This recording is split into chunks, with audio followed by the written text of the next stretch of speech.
এবারের সংসদ এই কারণে ব্যতিক্রম, এবারের সংসদের নেতা হচ্ছেন জনাব তারেক রহমান। তিনি কিন্তু একটা ইতিবাচক পরিবর্তনের রাজনীতি বাংলাদেশে শুরু করেছেন দেশে আসার পর থেকেই। ফ্যাসিস্ট খুনি হাসিনা যখন সংসদে যেতেন তার কিন্তু সময় ঠিক ছিল না, যখন ইচ্ছা তখন যেতেন। বাংলাদেশের রাজনীতিতে একটি নতুন ট্রেন্ড সেট করছেন জনাব তারেক রহমান। এবারের সংসদ আগের যে কোনো সংসদের চেয়ে ব্যতিক্রম এবং বাংলাদেশের গণতান্ত্রিক অভিযাত্রার ইতিহাসে মাইলফলক ভূমিকা রাখবে বলে আমরা বিশ্বাস করি। আমরা ছাত্র রাজনীতি করি, এটা রাজনীতির আপনি বলতে পারেন যে পাঠশালা। এখান থেকে মানুষ রাজনীতি করে জনগণের সেবা করে, সংসদে যায়, দেশকে নেতৃত্ব দেয়। তেমনি এবারের নির্বাচনও দেখা যাচ্ছে যে অনেক তরুণ যারা নির্বাচিত হয়েছে, আমরা আনন্দিত, আমরা গর্বিত। জাতীয়তাবাদী ছাত্রদলের অনেক নেতৃবৃন্দ এবারের নির্বাচনে জনগণের ভোটে নির্বাচিত হয়ে সংসদে গিয়েছেন। তারা জনগণের কথা বলবেন, মানুষের কথা বলবেন, গণতন্ত্রের কথা বলবেন। আপনি দেখবেন যে এবারের সংসদ এই কারণে ব্যতিক্রম, এবারের সংসদের নেতা হচ্ছেন জনাব তারেক রহমান, সংসদ নেতা, বাংলাদেশের মাননীয় প্রধানমন্ত্রী, যিনি দেখবেন যে নির্বাচিত হওয়ার পরেই বিরোধী দলের যে নেতৃবৃন্দ আছে তাদের কিন্তু বাসায় গিয়েছেন। এনসিপির নেতা নাহিদের বাসায় গেছেন, জামায়াত ইসলামের আমিরের বাসায় গিয়েছেন।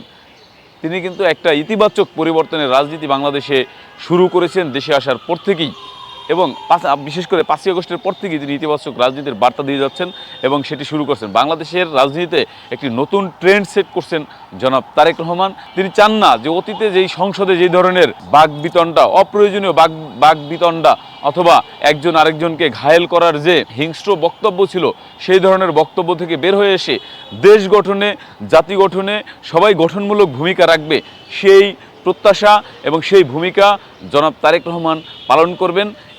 তারেক রহমানের সকল কর্মকাণ্ডই বাংলাদেশের রাজনীতির ইতিবাচক পরিবর্তনের নির্দেশক হিসাবেই কাজ করছে। এটা বাংলাদেশের মানুষ ইতিবাচকভাবে নিয়েছে এবং প্রতিনিয়ত দেখছে যে একটা দেশের প্রধানমন্ত্রী, আগের প্রধানমন্ত্রীরা কী করতো আর বর্তমান প্রধানমন্ত্রী কী করছেন। আগের প্রধানমন্ত্রীরা যখন রাস্তা দিয়ে যেতেন, দেখা যাচ্ছে যে প্রধানমন্ত্রীর বাসা থেকে প্রধানমন্ত্রীর অফিস পর্যন্ত রাস্তায় মানুষ দাঁড়ায় থাকতে বাধ্য হতো। কী কারণে? রাস্তা বন্ধ করে রাখা হতো, প্রশাসনের লোক দিয়ে রাস্তা বন্ধ করে রেখে তার জন্য নিষিদ্ধ নিরাপত্তা তৈরি করা হতো। কিন্তু জনাব তারেক রহমান দেখবেন সে কোনো ধরনের এই ধরনের নিষিদ্ধ নিরাপত্তার নিচ্ছেন না। তিনি জনগণকেই তার প্রধান নিরাপত্তা বলে মনে করেন, তার রক্ষাকবচ হিসেবে মনে করেন। সেজন্য তিনি সাধারণ মানুষ যেভাবে চলাফেরা করেন তিনি একইভাবে চলাফেরা করছেন। ঢাকা শহরের জ্যাম উপেক্ষা করে তিনি অফিস করছেন। আরও দেখবেন যে আগে যে প্রধানমন্ত্রী ফ্যাসিস্ট খুনি হাসিনা, তিনি যখন সংসদে যেতেন তার কিন্তু সময় ঠিক ছিল না, যখন ইচ্ছা তখন যেতেন। কিন্তু মাননীয় প্রধানমন্ত্রী জনাব তারেক রহমান, আপনি দেখছেন যে 9টার আগে অফিসে যাচ্ছেন, কর্মকর্তারা, মন্ত্রীরা আসার আগেই তিনি অফিসে চলে যাচ্ছেন। এটা বাংলাদেশের রাজনীতির ইতিবাচক পরিবর্তনের একটা নির্দেশক এবং বাংলাদেশের মানুষ এটাকে ইতিবাচকভাবে গ্রহণ করছে।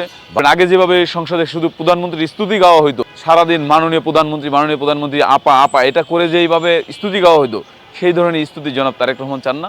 সত্যিকার অর্থের দেশ গঠনের যে ভূমিকা পালন করা সংসদ সদস্যদের জন্য প্রয়োজন, যে বক্তব্য দেওয়া প্রয়োজন, সেই বক্তব্য দেওয়ার সুযোগ থাকবে বলে আমরা বিশ্বাস করি।